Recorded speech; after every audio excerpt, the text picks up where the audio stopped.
Kapansin-pansin ang mumunang bugso na paning masikanauran metong kareng agad lalbog ing dane na ning Lagundi, Mexico, Pampanga. Ngeni pang July 25 bitasang milabas ding saken. Inya mamyeneng libring sakay in Pampanga Provincial Police Office manibat Mexico papuntang San Fernando vice versa. King obserbasyon na kanong Mexico Mayor Rodin Gonzales mekaambag king albog ing pamagtas kareng loting gagawan dang subdivision o minsan naman kaya industrial areas king karelang Balen. Mas matas la reni kumpara kareng aliwang lugal ang po kareng dalan kaya dadagos ing danum papaba ang maging sangkanan ning albog. Number one, yung kasing naging problema, kaya nga doon sa may kasaling mga regulabog gabon kiniking Mexico, may manambak ng matas din.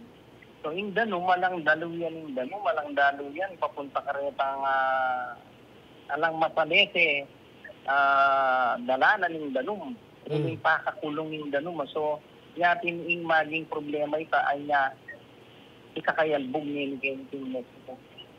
Makanyan mo naman ning meging panakit ng Pampanga Governor Dennis Delta Pineda. Kimpa magdurot na ning igpana ning probinsya at pamitalamita kareng local chief executives ning Balen. Metong lakano panimanman reni king malalyaring albog.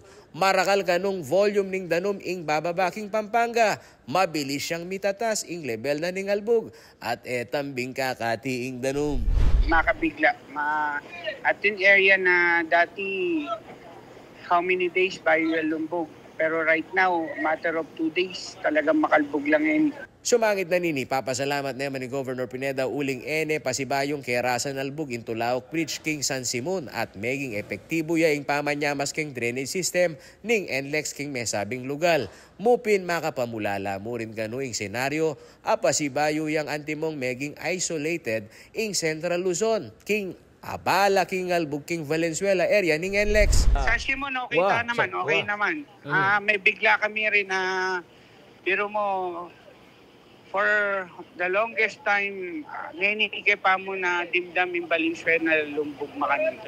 Panabilin da rin ding otoridad na laging lalawe kareng SOCMED daring ahensya at anunsyo daring mikupaya bang updated la kareng babala lakwas kareng magbiyahe. Ako yung kakain talasuyo ay Paulo G. Santos, ating pusong makabalan.